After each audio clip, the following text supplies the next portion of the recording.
క్రీస్తునందున ప్రియులకు ప్రేమతో వందనాలు తెలియజేయుచున్నాను. జనవరి నెల 1వ తేదీ 2025. ఈ రోజు దేవుడు మనకు చేస్తున్న వాగ్దానం ఏమిటనగా యెషయా గ్రంథము 43వ అధ్యాయము 18-19 వచనాలు. మునుపటి వాటిని జ్ఞాపకము చేసుకొనకుడి, పూర్వకాలపు సంగతులను తలంచుకొనకుడి. ఇదిగో నేనొక నూతన క్రియ చేయుచున్నాను, ఇప్పుడే అది మొలచును, మీరు దానిని ఆలోచింపరా? నేను అరణ్యములో త్రోవ కలగజేయుచున్నాను, ఎడారిలో నదులు పారజేయుచున్నాను. ఆమేన్.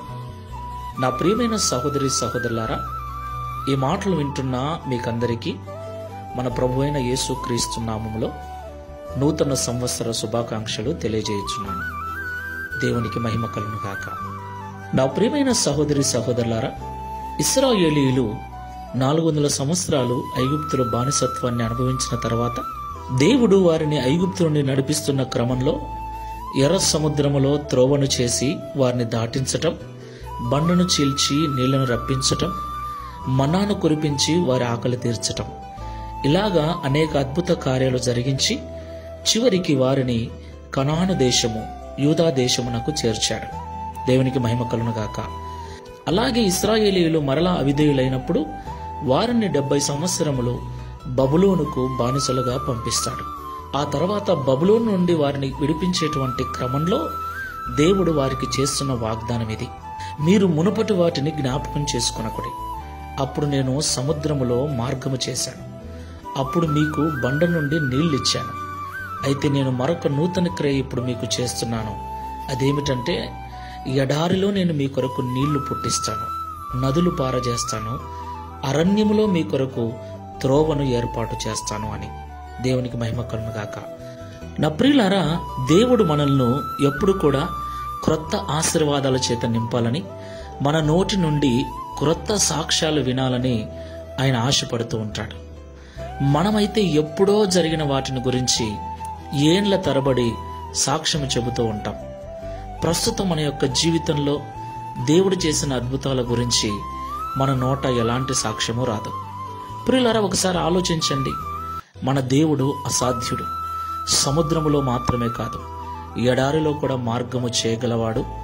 బండ నుండి మాత్రమే కాదు, ఎడారిలో కూడా నదులు పారచేయగల సమర్థుడు. అలాంటి దేవుడు, అప్పుడు చేసిన దేవుడు ఇప్పుడు ఎందుకు చేయడు? కానీ మనము పాత వాటిని జ్ఞాపకం చేసుకుని ఇప్పుడు దేవుని స్తుతిస్తూ ఉంటాం. కానీ దేవుడు నూతన క్రియ చేస్తానని వాగ్దానం చేస్తున్నాడు. అడగండి, ప్రభువుకు విధేయులై ప్రార్థనాపూర్వకంగా ప్రభువును అడగండి. పాత వాటిని చెప్పటం కాదు, ప్రభువా, ఇశ్రాయేలు జీవితంలో చేసినట్లుగా మా జీవితంలో కూడా నూతన క్రియ చేయండి, అందుకు మమ్మల్ని పాత్రలను చేయండి అని ఈ నూతన సంవత్సరం మొదటి దినమున ప్రభువును అడగండి. తప్పకుండా ఆయన నూతన క్రియ మీ జీవితంలో చేస్తాడు.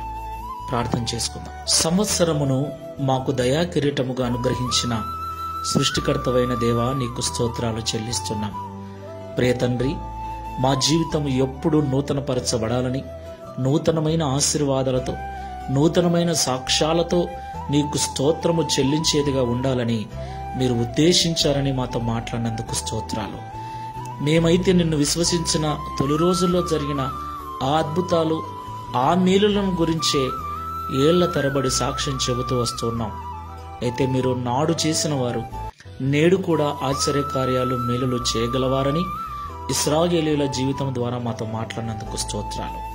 ఎలాంటి కార్యములనైనా మా జీవితంలో జరిగించి మా జీవితాన్ని నూతన విధానంలో నడిపించగలవారని మాతో మాట్లాడారు.